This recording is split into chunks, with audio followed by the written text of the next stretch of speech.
Welcome everybody to the Mansfield Buzz. Welcome to Mansfield Buzz with Jordan and Hurley. Local business stories, let's dive in early. Jordan asks the questions, bring stories to life. Hurley runs a tech, keeps production tight. Build trust in a town, discover and explore hidden gems and stores you never heard before. Community connection, that's what we're about. Tune in, join us, see what Mansfield's all about.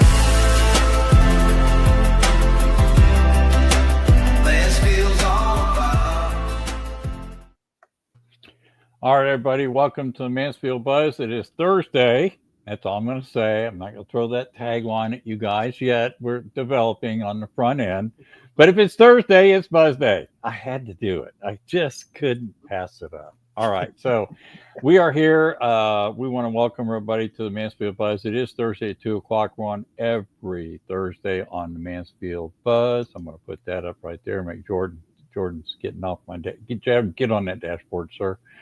And so anyhow, we are on covering local Mansfield surrounding businesses. Of course, today we got Sandra Fossett with that mortgage lady. I love that, by the way, Sandra. We're going to talk about her in a few minutes about mortgages today, and I'm really excited about that. But guys, hey, so do me a favor. If you're here for the first time, first of all, our hosts are me. That's Hurley Burke, and your guy right over there is Jordan Huff. And we've been hosts on this show since day one. We kind of developed the whole concept together, so it's been really cool to have him on. And we are also located on YouTube at Mansfield TX Buzz. And what we recommend you do is go over right now. If you haven't subscribed, but you just happen to be on today watching for the first time, click the subscribe button. And right below the video, there's this thumb. There's this little thing. Push that thumb and like our show. And also, the comments are open. And if you comment like this right here, like if you want to say hi, chat, we're going to let you ask questions and comment, then feel free to do that. And we will make you famous, I promise. Okay, we'll put you up on the air. And Jordan, just to catch up a little bit, we're at 178 subscribers. So we added a couple this last week. We got to be at 200 by the end of July, which I think we're going to make. But I am going to send everybody that's been on the show an email next week and ask you to go get 5 of your friends to subscribe to this channel and go find your show. Okay, so we're going to play a little. We're going to start marketing a little bit deeper. Jordan, you have some comments on that? How we're slowly expanding it. Maybe you can throw some 2 cents in here real quick. Oh yeah, I mean, definitely. The more people follow it, and we're a local show, so we want to promote the community, and the best way to do it is for the community to promote the community. So all the guests that we've had, we've had roofers. Now we have mortgage. We've had plumbing. We've had pest control. We got to terrified everybody about tree rats, which was amazing. I heard about that. We've had solar. We've had everything. So definitely let's lean on our community to spread the word and just get everybody to know, as the song said, what Mansfield's all about. Right. And if you guys want to be on the show, and let me tell you right now, I just sent out an email to one of the people who want to be on the show. And right now it's August 18th to 28th, in September the 14th, and September. That's the slots that are open. That's how far we're booked in advance. So we're really excited about that. And guys, we're still averaging somewhere in the 2.8 to 3,000 views every 28 days. And we're still tapping into the 35 to 50 watch time hours. And that's growing. So we're really excited about that from a local show. So go out there, grab one of our shorts or archives, share it with a couple of your friends, and get them subscribed to the channel. So with Jordan, with that, I'm going to start our icebreaker section, and then Sandra's going to tell us 2 icebreaker things that are really cool, and then Jordan's going to get in some questions with her, and we're going to have some fun learning about mortgages today. So we'll be right back.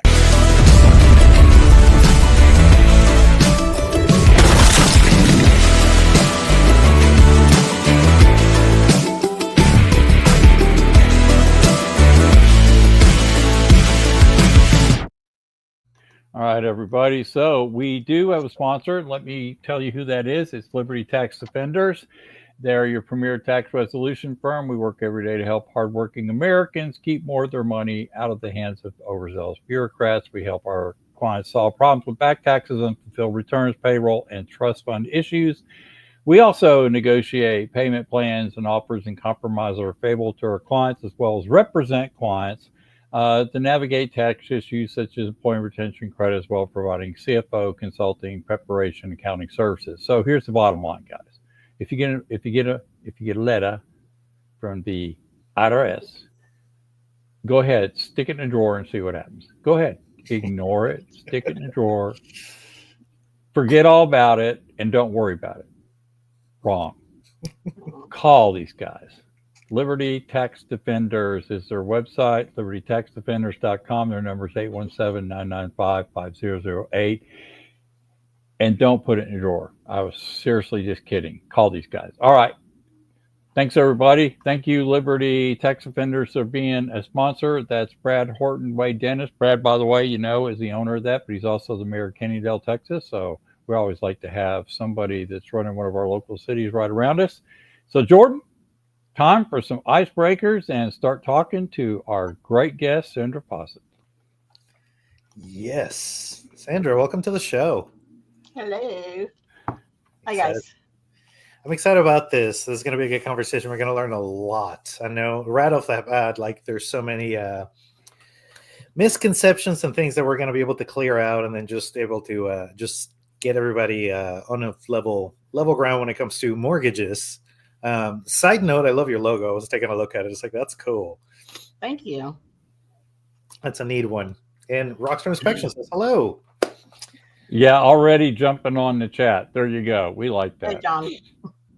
Yeah, it's John. That's John. So for the icebreakers, you have an interesting story for us, a New York storm. Yes. So I grew up in New York till we moved to Texas when I was 14. So I survived the blizzard of 78. And when I say the blizzard, there was probably 8 feet of snow, like drifts up to your house. We couldn't open the doors, school was never canceled in New York. You went to school. Wasn't like Texas, like if it gets cold, closed down. we went, we just put our snow boots on and coats and gloves, and we went to school. But they actually closed school down, and we would have to. There was 4 of us siblings all together, and we were all teenagers at the time. And 2 of us would open the back door, the sliding door, and hold the wall of snow that had come up to the window or to the door, and the other 2 of us would throw the dog out to go to the bathroom. Yeah, it was like, go Rocky. It was hurry up. That's pretty funny. Wow. But it was great. We were home for a week, and we got to make our parents still made us go outside and play. Literally, they said we made igloos and like 2 or 3 rooms in these igloos, and snow. We had a snowball room so we could beam. We were bad, so we could hit people when they were coming by. Hit cars. It was in the 70s, so it wasn't that bad. But I survived that snow, that blizzard, and then the next year our parents moved us to Texas. Wow, it was that big of an impact. Now they're like, let's move to Texas where it never snows. Yeah, it was terrible. Wow. And so our first summer here in Texas was the heat wave of 1980, and it was over. Yeah, where it averaged, we got up to 114 at one point, and we had over 100 days straight over 100 degrees. Yeah, that was our first summer in Texas. Too bad. That probably left a great impression on you. We are still very salty about this. Right. I'm serious. It's very, very traumatizing. Yeah, it was. So. It was very traumatizing. There's no seasons, but That is crazy. Mm-hmm. Talk about extremes. It was very extreme. Yeah. That's, Welcome to Texas. I know. Yeah. Welcome to Texas. Our first breakfast was at Waffle House in Arlington. Oh, that's nice. That's a good place to break in. Yeah. Well, we didn't when we got there. We didn't. We didn't think they spoke English because of the accent. I remember asking my parents, "Or do they speak English?" And they felt the same way about us because of Yep. our accents. Yeah, That reminds me of the first time I went to New York and asked for a Dr. Pepper. And they look at me like I was crazy. They're like, what?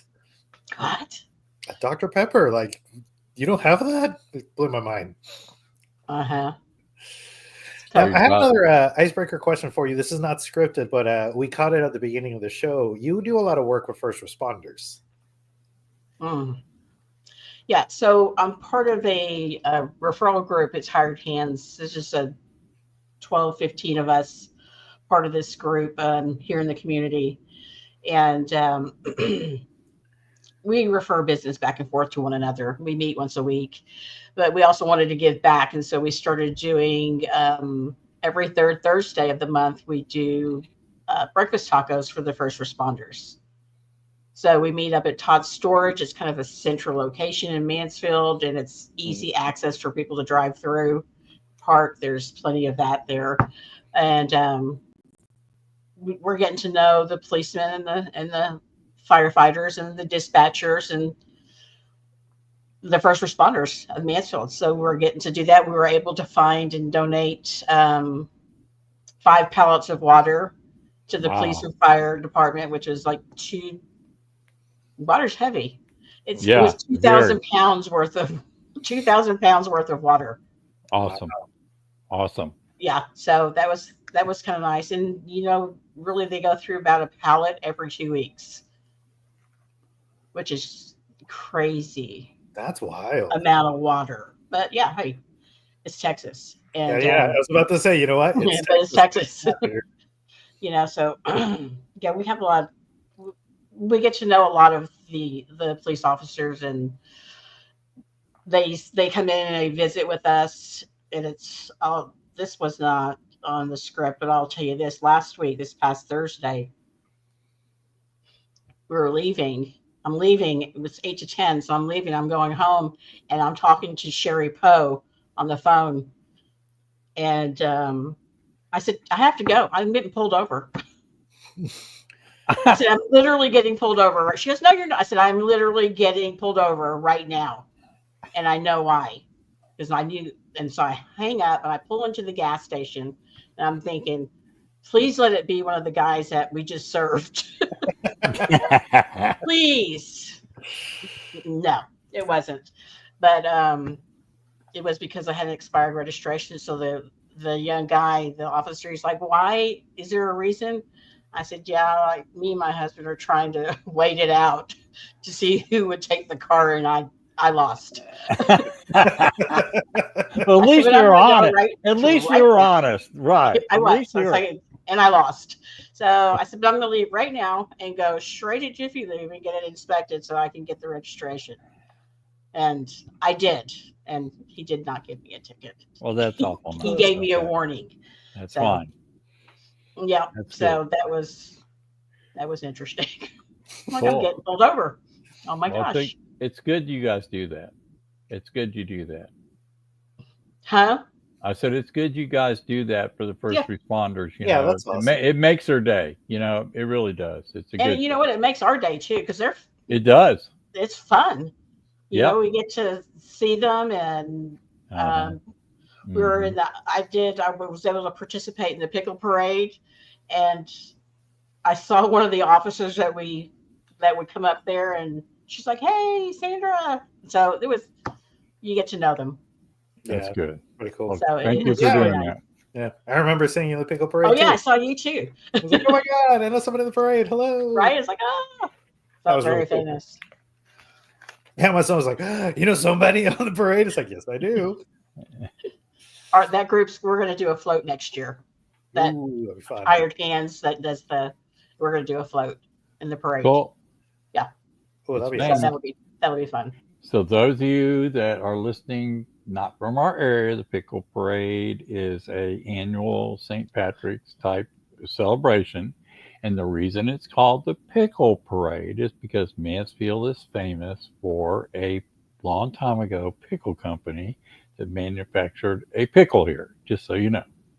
How was that for history lesson? Yes. Best It made was known pickles. as the pickle capital of the, I don't know if it was Yeah. the nation of the state. It was, Yeah. What a designation. Probably the world. I don't know. we own the pickle. So what are y'all famous for? Pickles. Pickle. Pickles. I love it. You could drive up and down Debbie Lane, and that's all you would smell is pickles. Oh. Oh, wow. Yeah. I like the way I- pickles smell. I mean, I've been here for a while, so it was always just pickles down Debbie Lane. It's like, There's something wrong with Jordan. oh, I'm totally a pickle flavor. I like snow cone. Like I'm totally like a pickle flavor snow cone. So Really? today's conversation is about pickles. I like fried pickles, just to throw that in there. So there me you too. They're good. go. Dipped in ranch dressing or something. So there you go. Uh-huh. So let's get into a little bit more into the show. We're starting to get a little bit of inkling of who Sarah Fossett is, but let's dig deeper. Who's Sarah Fossett? Sandra. I'm Sandra. sorry, Sandra Fossett. The person. What did you say? Sarah? Oh, cut. And I know your name. That's the worst part. Sandra. Yeah, you're good. Hey, Sarah. You know Think what? call- I'm low on call pickles. first. I'm low on pickles. That's what's going on. You That's need some right. That's pickle right. juice, Go get a pickle. I need my electrolytes. right? Hey, Sandra, say that's okay, Joe. Yeah, Jim, it's okay. No problem. We got Jim and Hubert over here hosting the show. Mhm. Yeah. I don't even know what your question was. No, we're putting them up for you. It's like I don't even know what your question was. Well, my question is who's Sarah Fossett? I don't know that chick. But I Oh, do know Sarah Sandra Fossett. Well, she's a cousin.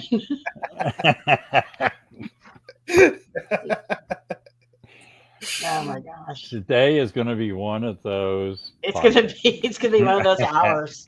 Yes. But we are excited. Yep. Well, Yeah, so Sandra tell us a little bit Fossett. about you. Yes.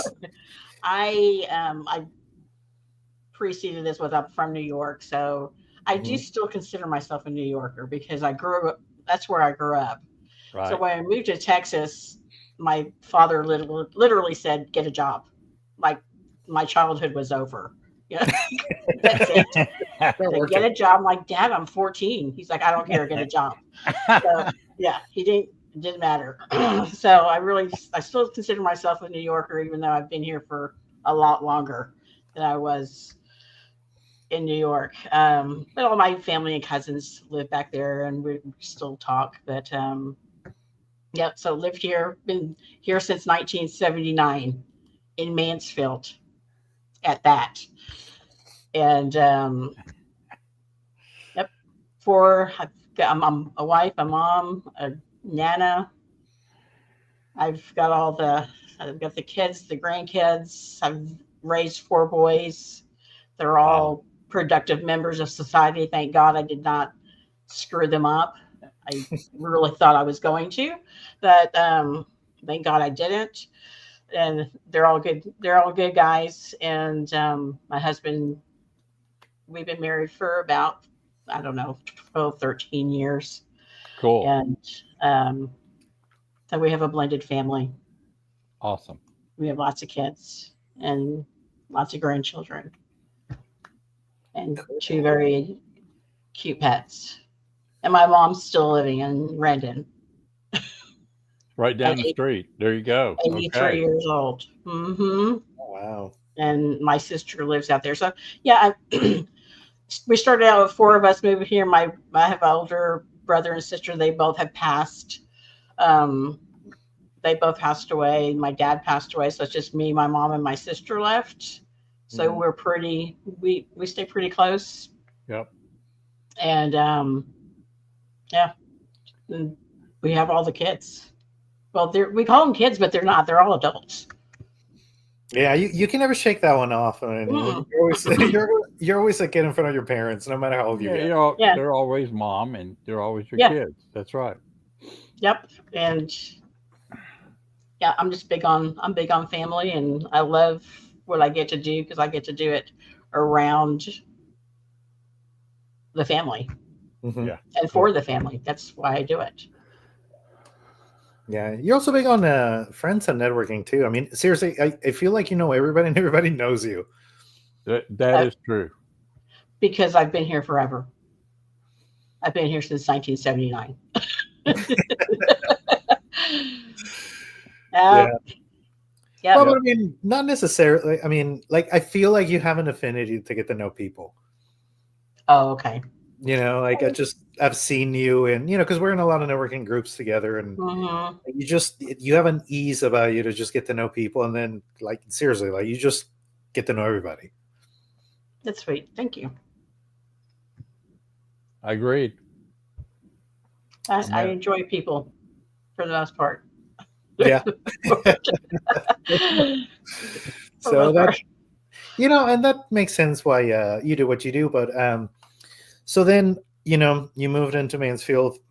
You've been here for a while. What inspired you to get into mortgage to become a loan officer? Well, my parents. I was in real estate. I had my real estate license for 4 years, and that really wasn't my. I'm better on the mortgage side. Mm-hmm. I have a lot more patience. I don't have enough patience to be on the realtor side. Yeah. So, but my parents, my dad walked around with a calculator in his hand all the time, always like quizzing us kids in amortization and this. Like, what, Dad? Like I'm 8. Why? But my parents would buy property and they would sell it. When we moved to, so they had some land up in the Poconos, and we were going to build, a log cabin there. They were going to before my dad got transferred to Texas. But once we got here, they kind of revamped and they just started buying. They worked very hard. My dad worked for American Airlines for 35 years. My mom was the manager of the Pizza Hut here in Mansfield for 20 years. Wow. So they worked very hard and they weren't given anything. And we all saw that, the time that it took, and the commitment and the sacrifices they made. But they would go buy a property and hang on to it for a few years and sell it and go buy another one, hang on to it for rent it out.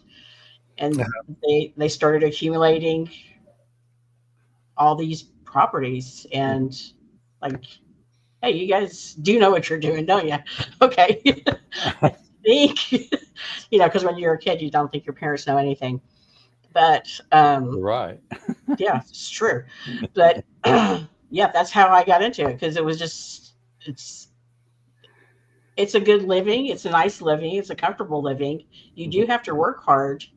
I don't mind the hard work part because I learned that from my parents. Mm-hmm. I saw them and all the sacrifices they made for us kids. So that doesn't bother me, the working hard part. Mm-hmm. And the benefits. And I love helping people. I literally love to help people and see them succeed and see them happy. That's really interesting. I love how you have a bit of a different perspective on the real estate game that most people, right? Like we normally have like what you would call the American dream, right? You go, you buy your house, you work, you retire. Like that's kind of how property is viewed. But you've seen it from the beginning as an investment tool. Yeah. And so I feel like that gives you a very unique perspective, especially when like, advising people on loans, because you understand it at a deeper level. It's very personal. I feel like it's very personal to me, and to help. I do feel a responsibility that that I have a responsibility to pass this on. What? But my parents did, and they didn't have to. I still have that calculator of my father's, and it still works, mind you. Yeah, Yeah. He would totally. like, what's the amortization of this, Sandra? It's like, oh my gosh, Dad, really? But he would show us with the rates and with this and investing. And Sure. so he and my mom, they both did that with all of us kids. So, we're better for it. That's really Cool. cool. Good story. I'm very, very thankful for that. So if you, given that you have all this knowledge, if you could go back and give yourself advice 10 years ago, like 10 years ago yourself, what advice would that be? Start earlier. No, 14 wasn't enough. Yeah, right. I should have started in the mortgage industry earlier, but I was raising kids, and Right. so yeah, I guess they had to be fed, and because you are commission only. If I don't close a loan, I don't get paid, and so that's a bit of a. That's why it's nice to have my husband's income. It's steady. Yep. And my income is not so steady. But that's okay, because even though it's inconsistent, it is very. We call it a good income. We call it a good and consistent. It's a good income. Yeah. Yeah. It is. It is good. Good. I'm not complaining. By the way, just real quickly, while we're sitting here, she is a trooper because she is sitting in a house. The AC went out in this morning, and they're working on it right now as we speak. But she is a trooper for even in spite of, she could have very easily said, "Hey, I don't have AC. I'm bailing today," and we would have said, "Fine." She's here, so shows her grit to get through this, and just so that's why she's drinking water. And imagine being in Texas right now, sitting in your house. It's almost 90 something, past 90 degrees. Right. It doesn't take long to get hot in the house in Texas.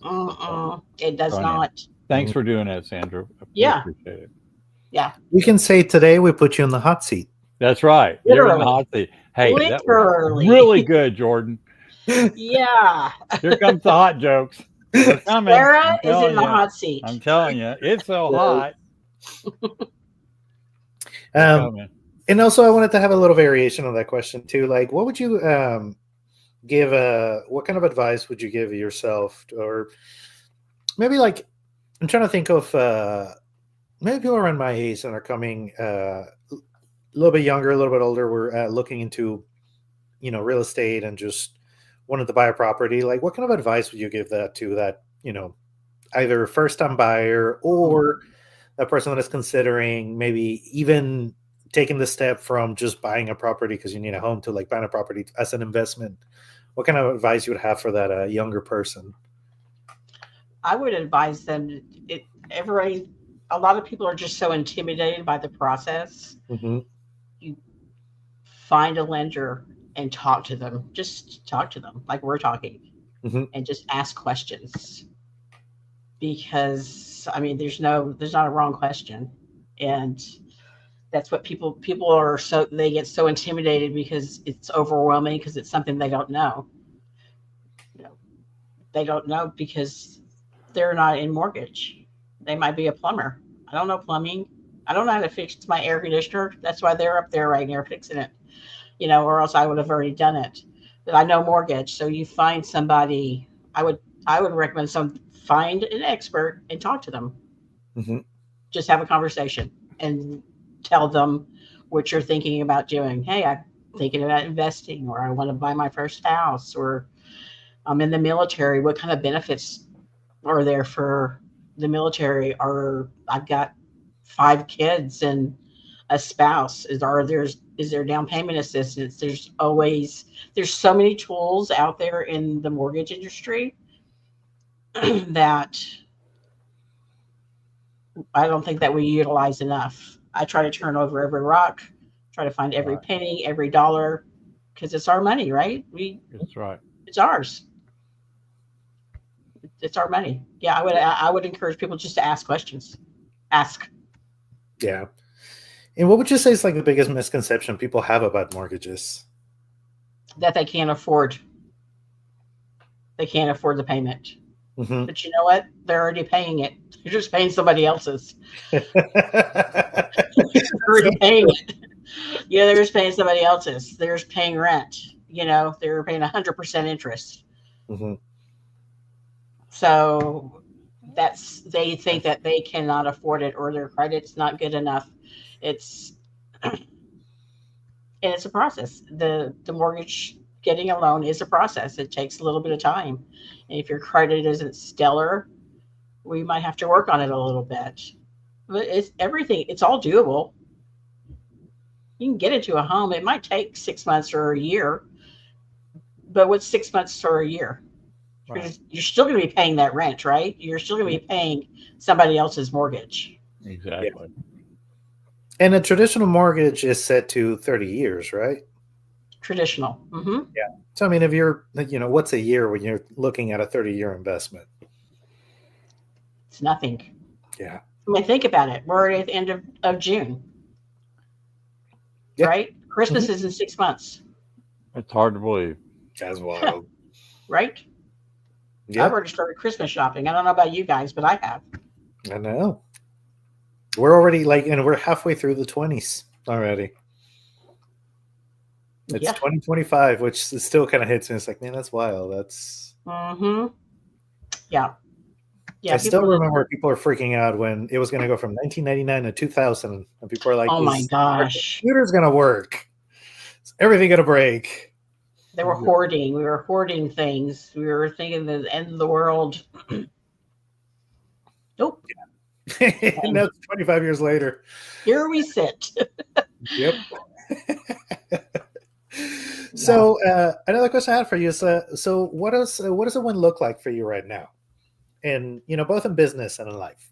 A win for me in business for sure would be putting someone that has doubts about the mortgage process and if they can get into a home. Yeah. A win for me would be getting them into a home. Yeah. They don't have to, it doesn't have to be their life home. A lot of people don't stay in their home but on an average 7 to 10 years. Mm-hmm. And then they move on. But getting them into a home and they can start building that equity and they can start seeing, some, residual, there's a result right there. They have equity. They're not just throwing money out the window every month. And for people that are pretty new to this space, can you tell us what equity is? Equity is what you have in your house. It's the money. So you pay interest and there's an interest rate, and then it's what you're paying on the principal. That is your equity. It's what you have. That is your money, what you have inside of that home. Like my mom has 100%. She owns her home, 100%. So we'll say her house is worth $100,000. She has $100,000 worth of equity in her home. Now, there's a funny thing that happens with homes that I want to ask you about, because let's say you go into a house that is worth $100,000 for use of math, right? And you take your mortgage for $100,000 and you're paying it. And then we have these weird things that have been happening where suddenly the price of property goes up as more and more people move to Texas. And then the value of your home goes up. You borrowed $100,000 for that home, but that home now is worth more than that 100,000. Let's say it goes up to 150. What happens with equity when that happens? So if you were your equity increases as well. Yeah. So the home is worth more. You get an appraisal done. An appraiser will come in and appraise your home, see what the market value is. They go with comps around the area that are comparable to the home that you're living in. And they say, okay, well, it's worth $150,000. Well, you've got $50,000 in equity right now, because you could put that house on the market. It's appraised at 150, right? So a lender is going to lend up to $150,000 on that home. Right. So you're not going to really probably list it for 100,000, right? Because you can get 150. Mhm. So why would you? So you just increased your equity. Like when we bought our home, it was when we bought our home that we're in right now. My husband and I, when we closed, it was worth $13,000 more right after we closed. So you And I had said, immediate equity. we immediately had $13,000 in equity. And the first thing I said is put a for sale sign out. Let's sell it. It's like, no, no, because I'm thinking we can take that and we could roll it over here. Yeah. He's like, no, we're not doing that. So now, and I'm taking this to a very baseline level, but just for people that don't know about this. So you took $100,000 loan. The home is worth now $150,000. What happens to the money you owe to the house? Does that What change? happens to what? The amount you owe for the loan for the house, does that ever change? No, that doesn't change. You took out a loan on $100,000. That's all that you have to repay. You're benefiting from a good market going up, Yes. right? Mhm. So, Yeah, you're benefiting from a good market. And you have to keep up with your home. Obviously, you can't. Yeah. You have to maintain it. You have to take care of it. Take care of your investment. Yes. Mm-hmm. Definitely. Somebody once told me this, painted to me this way that I thought was interesting. When it comes to owning homes, taking out a mortgage to own a home and then just build your equity, that would be like you going to the stock market and say, I want to borrow $100,000 to put on the market and then just make payments on that and then just get the gains that I get on the market. So you get to borrow money to buy something that's going to appreciate. And there's no other that I know of, no other vehicle out there where you can actually borrow the money to buy something that will start being worth more without you actually having to buy for the whole thing.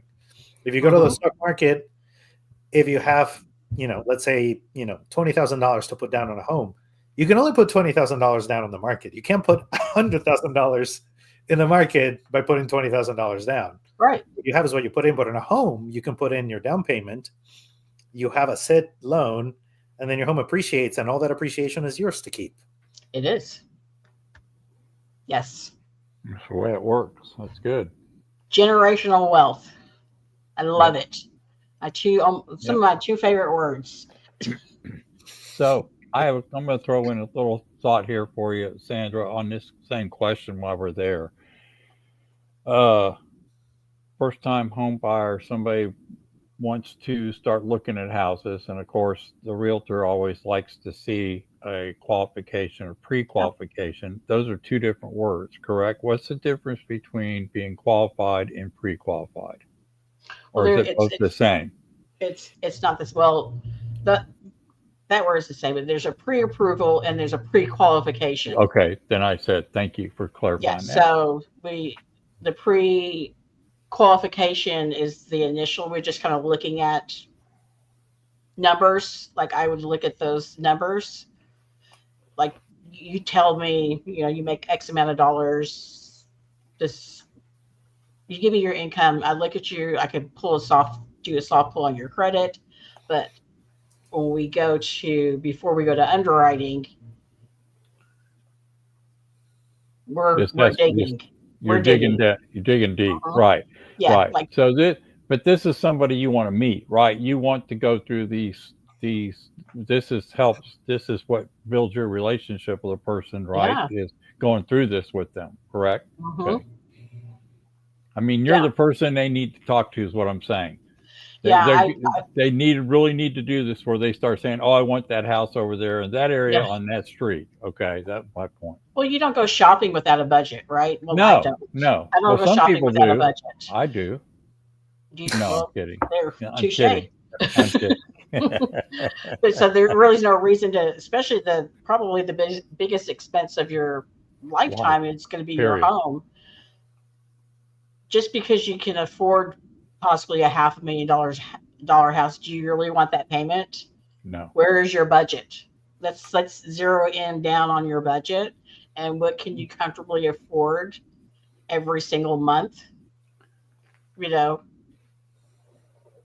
It's not most of the time, not the people that I talk to can, hey, we're just going to do $500,000 and have that huge house payment. And that's the first question I ask. What are you comfortable paying every month? Mm-hmm. And then we can go from there. What can you Right. afford to pay every single month? Right. And then I say, here's your budget. This is what you can afford. And then you can say, oh, wow, that's not very much. Yeah. Can we go up a little bit, or that's too much? Can we go down a little bit? So, Mm-hmm. but that's usually one of my first questions. Yeah. Like, what are you currently paying in rent, and what can you afford comfortably? Yeah. Good point. Mm-hmm. Yeah. And I'd say that's probably like, arguably, I feel like people first start looking at houses and then start looking at finances. They do. And it should probably be the other way around, because that way you should. can understand very well what kind of house you're looking for. But it's human nature. We window shop a lot. We Well, start window yeah. shopping, and then we get our hearts broken. It's like, oh my gosh, can't afford that. Right. So yeah, you should probably start with a lender. That would be my preference, my suggestion. But Agreed. I'm the Get it lender. out. Get it out of the way. Get it out of the way and find out Find out what your budget is, and then you know and where then to you go. can start building toward either saving Yeah. more money for a bigger down payment or whatever you Mhm. need to do. Right. Good. Figure out the budget. And, Like it. in understand your options, you mentioned just a few already, right? Like down payment assistance. There's all Yeah. different kinds of loan products that you can use. There's a lot of tools that, I mean, I don't know, but you know very well. There's a ton of loan options out there. Like we have loan programs that you can buy a home before you sell your own home. It's a bridge loan. We have new construction, one-time close new construction loans. If you wanted to buy a piece of land and build a barn dominium on that land, Mm-hmm. well, we can help you with that. That's cool. It's in draws. There's so many different loan programs, and there's some that FHA and conventional. There's some non-QM loans. There's bank statement loans where if you're a 1099 employee, or if you are just started a new business, Mm-hmm. and that's your income, well, you don't have all the correct documents. Mm-hmm. We can say, okay, let's look back 2 years, and we can do a bank statement loan for you.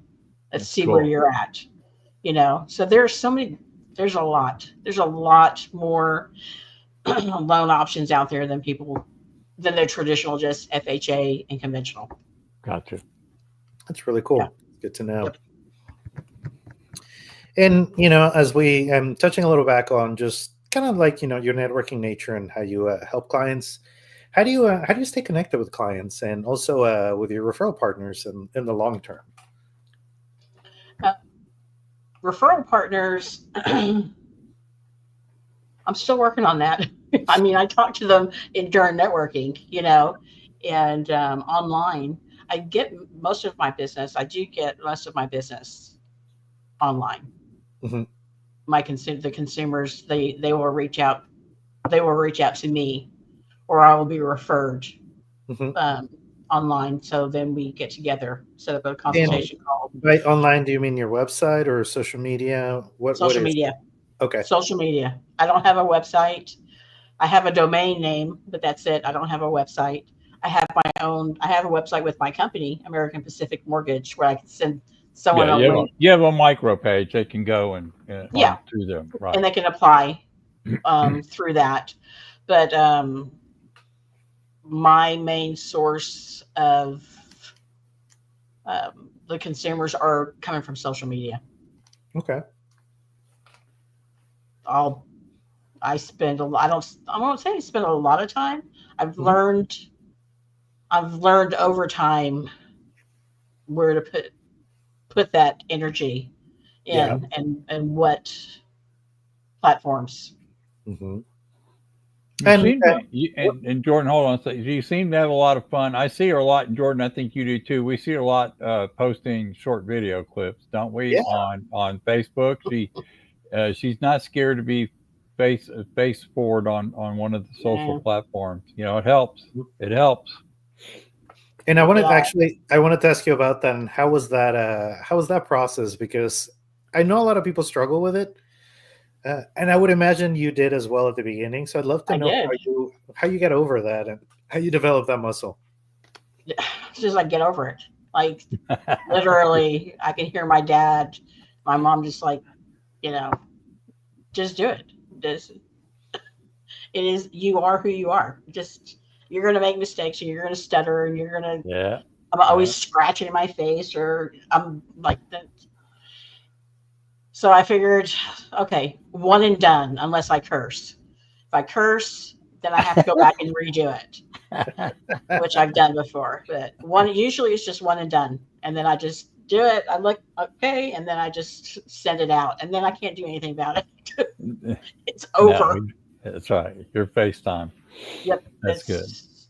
Yeah, it's just I don't have enough time in the day to go back and do a bunch of videos and editing, and I just don't have the time. Yeah. So I just did it. Good. And it's fine. Awesome. It's not perfect, Mhm. but neither am I. So there you go.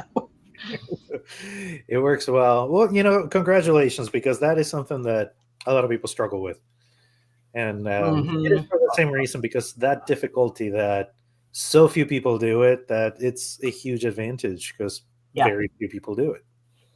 Yeah, and I would go on to say that there's people that actually are hurting their own business because they're too scared to get in front of a camera, and they don't, and I'm one of these people who say just do something till you exhausted it, and it either works or doesn't work. But if it works, keep doing it no matter what, right? So good, yeah, perfect.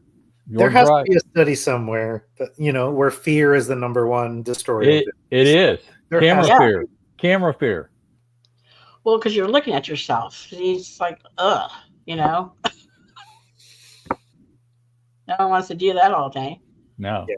That's why I just do one and done. That's it. Get it over with. You don't have to look at yourself anymore. Just that one time. And I will tell you, I don't care who you are, and I don't care how good looking you are. Like, nobody likes themselves. They like nobody. Yeah. Doesn't matter. I come from the commercial world, right? And on fast fashion. So I've worked with a ton of models. You would not believe the things they say about themselves. And it's just like, are you serious? Like, really? You realize you're getting paid because you're pretty, right? Like, oh God, no. It's just, it's universal. We all just dislike certain aspects that only we can see. There are high-end movie stars that when I used to be on the Deep Ellum Film Festival board, they would come to town and they would not watch their own films once they were produced. Wow. I think we're definitely our own worst critics. So thank you for pushing out to the audience. Do those videos, Sandra. Just one and done. I guess it's one and done. Unless you curse, then you can't. Well, it depends on your brand at that point, right? Yeah. When I curse out loud, I have to start over. So I try not to curse. Save those bloopers, put them all together, and then put out those ones you ditched, and watch how many views he gets. It would just be one big bleep. just people cracking up. Oh yeah. Let's see. So now that we're on in a little bit of like business lessons and whatever overall advice, what would you say is one of the most unexpected lessons you've picked up from entrepreneurship?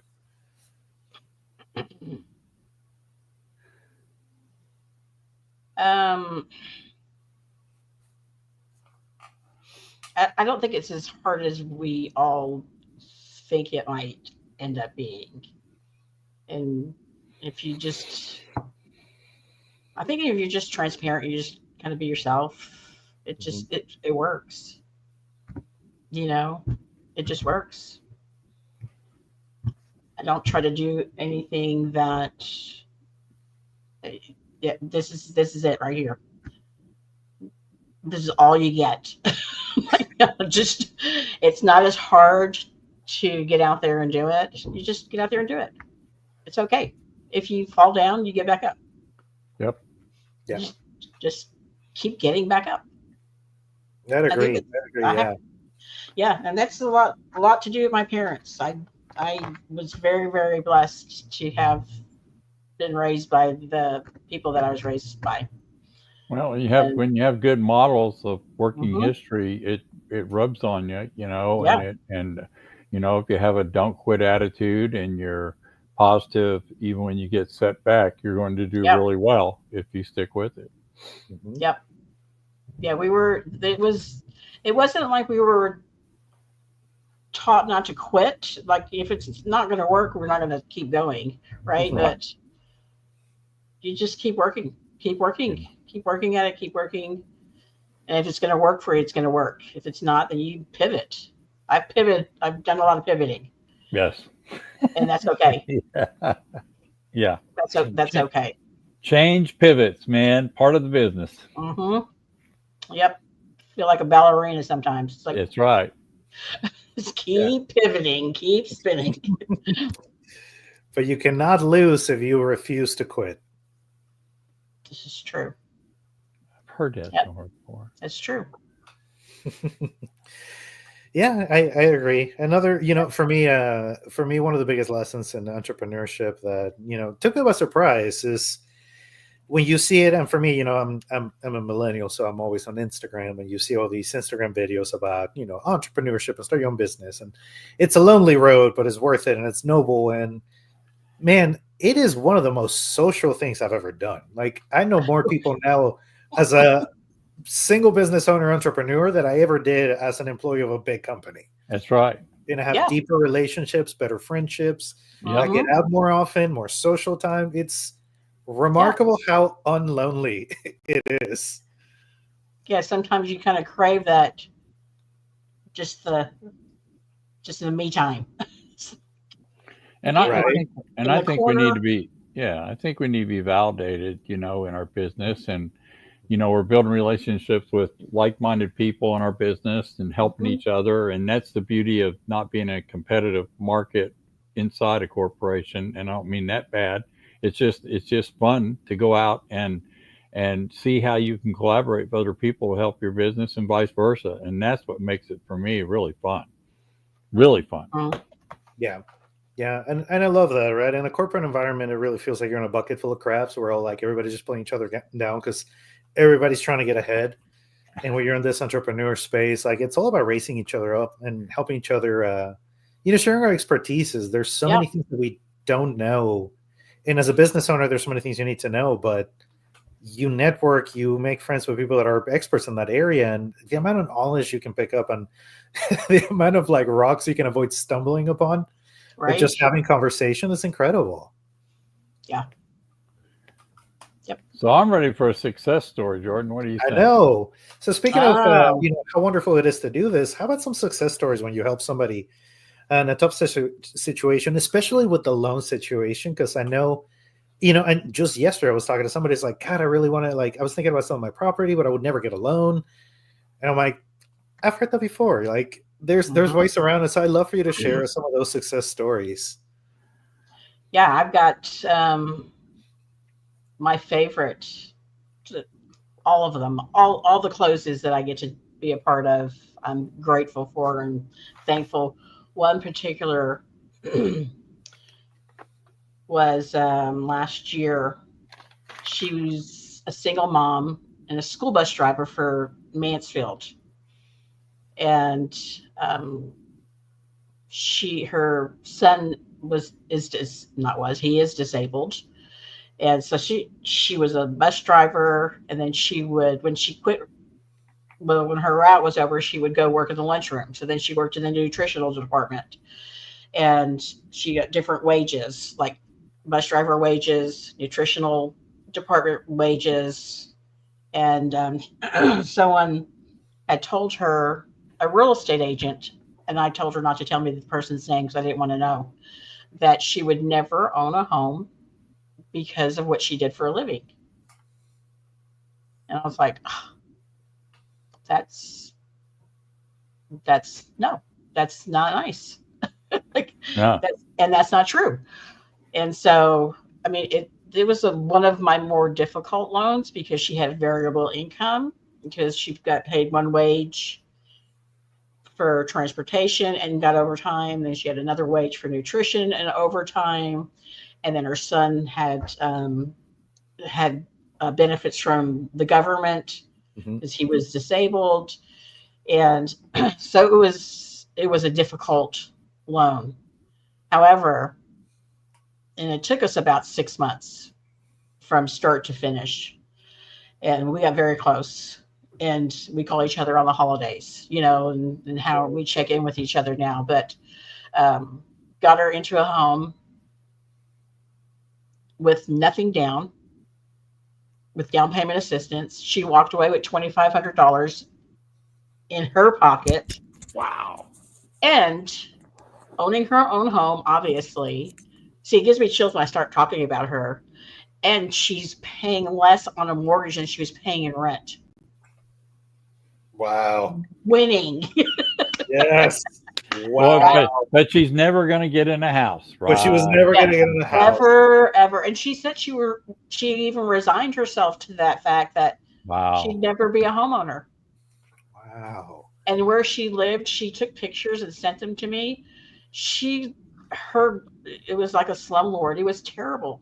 She was paying almost, I don't know, $1,800 a month, and she had holes in her ceiling, and it was bad. Yeah. And so we're working together now to get her home paid off in half that time. Oh, even better. Way to go. Good idea. Congratulations on sharing Because we that could with do that. her, because that is really cool. Absolutely. Awesome.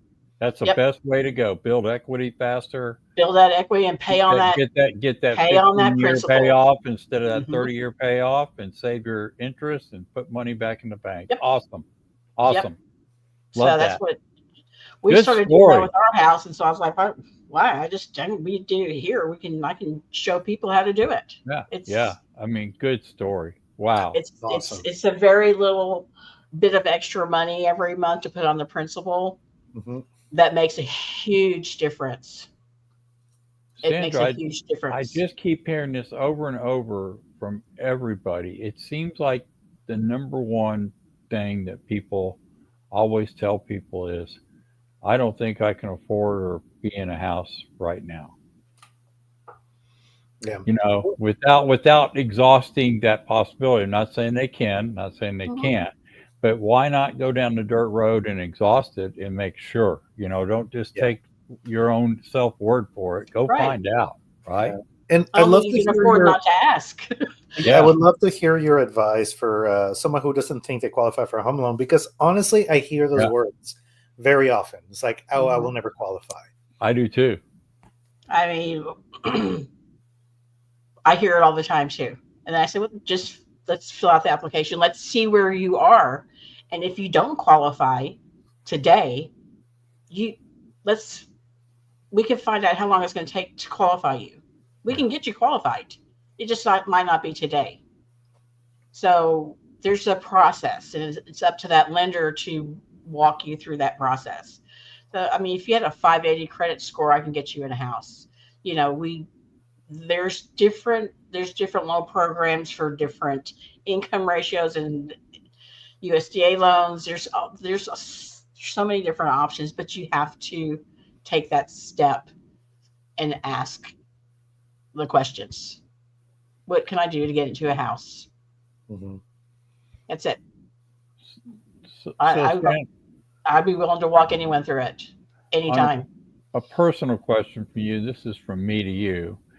If I wanted to go out and get a piece of land in a rural area that's not inside the city, are there still decent rural loans that can be processed for land, or are those gone? You know what I'm asking? Are there land loans? Yeah, like rural land loans, like rural loans. Yes. Are there lands that, like, if you live outside a certain city, they're called rural loans? They used to be. I don't know what they're called now. Land loans. They still exist. They can be improved property or unimproved, which raw land or the woods, as we would call it. With just trees everywhere and no electricity, no water. Nothing. Yeah, there's land. Off the grid, baby. No, I'm kidding. Yeah. There's a section called, what is it, like Southwest Texas, that who knows what's there, but it's there. There's no telling. Texas is a big state. There's a lot of land. It's so huge. Mm-hmm.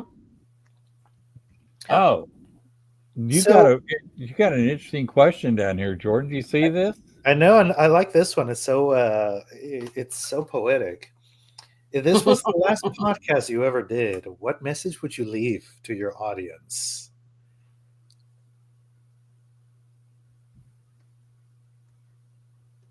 Just do it. Take the chance. Take the risk. Just do it. I like that. Yeah. And Just do it. I'm wondering if this is okay if I put this contact up for you. Is this cool? Yeah. Yeah. Well, you can't say no anymore because this is live, so that is up. Well, Yeah, right. it's up because I want it to show on the live, and I want it to show on the archive so that people can easily find her. We'll put a link directly to it in the description underneath the podcast, along with your website micro page back to your lender, if that gets to you. If you'd rather just put email, okay, good. And contact, we can do that too. Awesome. And Jordan, I promise you, it always seems like I get a ton of information when on these shows. You know, Jordan even mentioned that the other day to me. We're sitting in a meeting talking about this a little bit, and he goes, "You know, I learned so much just being on these podcasts from the businesses." So it's awesome. Yeah. Well, thank you for having me. Oh, it's a pleasure. And I was going to ask you, I know, you know, talking about I don't think I'll qualify for a loan. For people watching this, and especially with people who will watch it on the replay, when they're listening to this, is it okay for them to message you just to ask you that question? Like, can I qualify? Like, what is there out there for me? Yes, 100%. Yeah. Yeah. They can call or text. I always have my phone with me, and I work nights and weekends. You know, I work when everyone else is not working. Yeah. You know, so yeah. Yeah, I think, Jordan, I'm going to put in the description, you know, if you're interested in that question, this is who you need to contact. Yeah. And we'll make sure we cover that in there too. Yeah. Okay, you're not going to believe this, and ladies, Sandra, you're not going to believe this, but we've been on an hour and 2 minutes. I know, right? Time flies when you're hot. We're on a hot seat, under a hot light, under a hot mic. Woo! Sandra, we appreciate you being such a trooper today. I know it's warm, and I know they're working on your AC, but thank you so much for jumping on here with this, because man, it's just cool you did that. And I don't mean no pun intended when I say it's cool you did that. I mean, there's so many play of words we could use here, Jordan. There's a lot. I have a lot of stuff going through my mind right now. Next week is July 3rd. It's the day before the 4th on Friday. However, just to give you guys a feeling before next Thursday, we will be back with Patty on travel, and we're going to jump into the same 10 questions we asked on the last one, but we're going to do it pertaining to cruising, meaning you're going to know everything you need to do from top to bottom on a cruise that she helps get you on. So we're pretty excited about that. So we want to thank everybody. Sandra Fossett with the hey, by the way, I know you represent a mortgage company. Can you tell us the full name of the mortgage company? Yeah. It's American Pacific Mortgage. Great company, by the way. And yes. I love your That Mortgage Ladie, Ladie. I'm going to make sure that's posted in the description. Sandra, stay with us a few minutes when we're done. Y'all have a great day. Thanks for listening to the Mansfield Bud. Jordan, thanks for your great questions and diving into this subject with her. Sandra, thanks for being a great guest. We'll see you guys next week on the Mansfield Buzz. Have a great day. Bye, y'all.